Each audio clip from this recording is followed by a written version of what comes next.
Hi hello നമസ്കാരം. ഏവർക്കും ഏറ്റവും പുതിയൊരു വീഡിയോയിലേക്ക് സ്വാഗതം.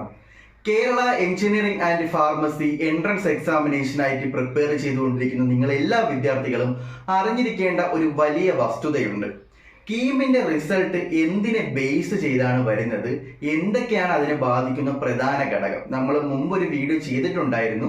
അതിൽ കറക്റ്റ് സൂചിപ്പിച്ചിട്ടുള്ളതാണ് നിങ്ങൾ എത്ര മാർക്ക് കീമിൽ പരീക്ഷ എഴുതി നേടുന്നു എന്നതിനോടൊപ്പം തന്നെ പ്രാധാന്യമുള്ളൊരു കാര്യമാണ് നിങ്ങളുടെ +2 മാർക്ക്. നിങ്ങളുടെ റിസൾട്ട് ഇതുവരെയും പബ്ലിഷ് ചെയ്തിട്ടില്ലാത്ത പശ്ചാത്തലത്തിൽ ഒരു ടിപ്പായിട്ട് അല്ലെങ്കിൽ നിങ്ങൾ ശ്രദ്ധിക്കേണ്ട ഒരു കാര്യമായിട്ട് ഈ ഒരു വീഡിയോ നിങ്ങൾ മുഴുവനായും കാണുക. കാര്യം എന്തെന്നാൽ നിങ്ങളുടെ +2 എന്താണ് നിങ്ങൾ എഴുതിയിരിക്കുന്നത് എന്ന് അറിയാവുന്ന ഒരേ ഒരു വ്യക്തി നിങ്ങൾ മാത്രമാണ്. നിങ്ങളിപ്പോൾ വീട്ടുകാരോട് ഒരു കാര്യം പറഞ്ഞിട്ടുണ്ടാവും, കൂട്ടുകാരോട് പറഞ്ഞിട്ടുണ്ടാവും, ടീച്ചേഴ്സിനോട് പറഞ്ഞിട്ടുണ്ടാവും. അപ്പോൾ അതെല്ലാം വിട്ടിട്ട് എത്ര ക്വസ്റ്റ്യൻ എഴുതി, എത്ര ക്വസ്റ്റ്യൻ വിട്ടു, എത്ര ക്വസ്റ്റ്യൻസ് നിങ്ങൾക്ക് ഈസി ആയിരുന്നു, എത്ര മാർക്ക് നിങ്ങൾക്ക് കിട്ടാം, അതുൾപ്പെടെയുള്ള ഒരു ഫുൾ ധാരണയുള്ള ഒരേ ഒരു വ്യക്തി നിങ്ങളുടെ മാർക്കിനെ പറ്റി നിങ്ങൾ മാത്രമായിരിക്കും. ഇതിന്റെ ഇടയിൽ തന്നെ നിങ്ങളുടെ പല എക്സാംസും ടഫായിരുന്നു, കെമിസ്ട്രി, ഫിസിക്സ്, പല എക്സാംസിന്റെ ഇടയിലും ഒരു ദിവസം മാത്രമേ ഗ്യാപ്പ് കിട്ടിയിട്ടുള്ളൂ. അതിന്റെ എല്ലാം തന്നെ ലിബറൽ വാല്യൂഷനും കാര്യങ്ങളും എല്ലാം ഒരു സൈഡിൽ നടക്കുന്നുണ്ട്. ഇപ്പോൾ നമ്മൾ മെയിൻലി സൂചിപ്പിക്കേണ്ടത് നിങ്ങളുടെ +2 മാർക്ക് നിങ്ങളുടെ കീം റിസൾട്ടിൽ ഒരു ഇമ്പോർട്ടൻറ്റ് ഘടകം തന്നെയാണ്.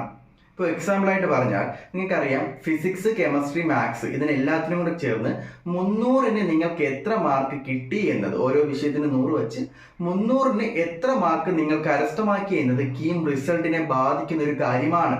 നിങ്ങളിപ്പോൾ 300-ന് 3 സബ്ജക്റ്റിനും കൂടി 250 നേടിയ ഒരു വ്യക്തിയാണെന്ന് വിചാരിക്കാം.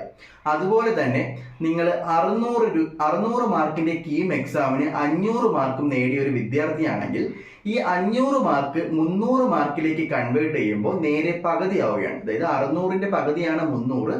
അതുകൊണ്ട് തന്നെ നിങ്ങൾ 600-ന് എത്ര മാർക്ക് വാങ്ങിയോ അത് 300-ലേക്ക് കൺവേർട്ട് ചെയ്യുമ്പോൾ നേർ പകുതിയാവും. അപ്പോൾ കീമിന് 600-ന് 500 മാർക്ക് വാങ്ങിയ ഒരു വിദ്യാർത്ഥിക്ക് 300-ലേക്ക് കൺവേർട്ട് ചെയ്യുമ്പോൾ കിട്ടുന്ന മാർക്ക് 250 മാർക്കാണ്. അപ്പോൾ നിങ്ങൾ ടോട്ടലി +2-ന് വാങ്ങിയ 300-ന് 250-ഉം കീമിൽ കൺവേർട്ട് ചെയ്ത് വാങ്ങിയ 250-ഉം കൂടെ ചേർത്ത് നിങ്ങൾക്ക് കിട്ടാൻ പോകുന്ന മാർക്ക് 500 മാർക്കായിരിക്കും. 600-ന് 500 മാർക്കായിരിക്കും നിങ്ങൾക്ക് കിട്ടാൻ പോകുന്നത്. ഇതേ കാര്യം തന്നെ വേറൊരു വിദ്യാർത്ഥിയുടെ രീതിയിൽ ഞാൻ പറയുകയാണെങ്കിൽ, ഇപ്പോൾ 300-ന് 300 മാർക്കും +2-ൽ കരസ്ഥമാക്കിയ ഒരു വിദ്യാർത്ഥിയെ സംബന്ധിച്ചോളം 600-ന് 400 മാർക്ക് വാങ്ങിയാൽ പോലും ഈ നമ്മൾ നേരത്തെ സൂചിപ്പിച്ച ഒരു വിദ്യാർത്ഥിയുടെ കണക്കുണ്ടല്ലോ, 600-ന് 500 മാർക്ക് കീമിൽ നേടിയ ഒരു വിദ്യാർത്ഥിയുടെ ഒപ്പം എത്താൻ പറ്റും. കാരണം 300-ന് 300 മാർക്ക് ഓൾറെഡി അവൻ എവിടെ വാങ്ങിക്കഴിഞ്ഞു, +2-ൽ വാങ്ങിക്കഴിഞ്ഞു. ബാക്കി 600-ന് 400 മാർക്ക് വാങ്ങിയാൽ അത് 300-ലേക്ക് കൺവേർട്ട് ചെയ്യുമ്പോൾ 200 മാർക്കായി. ഈ 300-ഉം 200-ഉം ചേർന്ന് 500 മാർക്കായി. അപ്പം നിങ്ങളുടെ 50% അതിന്റെ ഒരു കണക്ക് കൂട്ടലിൽ കൂട്ടുന്നതും എന്താണ്, +2-ലെ മാർക്കാണ്. ബാക്കി മാത്രമേ നിങ്ങൾ കീമിൽ എഴുതി മാറുന്ന മാർക്കുള്ളൂ. അപ്പോൾ മെയിൻലി ഞാൻ പറയാൻ ഉദ്ദേശിച്ച കാര്യം, നിങ്ങളുടെ +2 റിസൾട്ട് നിങ്ങൾക്ക് അറിയാം, എത്രമാത്രം നിങ്ങൾക്ക് നേടാൻ സാധിക്കും എന്നൊരു ഏകദേശ ധാരണ നിങ്ങൾക്ക് ഉണ്ടാവും. ഈ റിസൾട്ടിന് മുമ്പാണ് നിങ്ങളുടെ കീം എക്സാമിനേഷൻ നടക്കാനും പോകുന്നത്. അപ്പോൾ മാർക്ക് കുറവാണ്, അല്ലെങ്കിൽ എനിക്ക് ഇത്ര മാർക്ക് കിട്ടാൻ സാധ്യതയുള്ളൂ എന്ന് നേരത്തെ അറിയാവുന്ന വിദ്യാർത്ഥികൾ നല്ല എഫേർട്ട് ഇട്ട് തന്നെ കീം പരീക്ഷ എഴുതുക. കാരണം നിങ്ങൾക്കിപ്പോൾ മാർക്ക് +2-ൽ കുറവാണ്.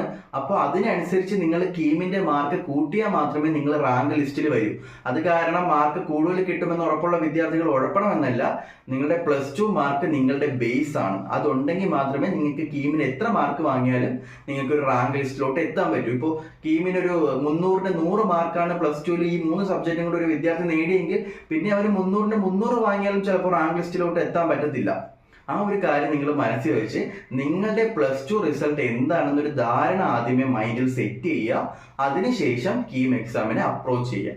അത്രയ്ക്ക് എഫേർട്ട് ഇട്ട് തന്നെ നിങ്ങൾ ആ ഒരു കീം എക്സാമിനേഷനെ അപ്രോച്ച് ചെയ്ത് നല്ല രീതിയിൽ തന്നെ എഴുതാൻ എല്ലാ വിദ്യാർത്ഥികളും ശ്രമിക്കുക. ഉപകാരപ്രദമായ മറ്റൊരു വീഡിയോയുമായി നമുക്ക് ഉടനെ കാണാം. ബൈ.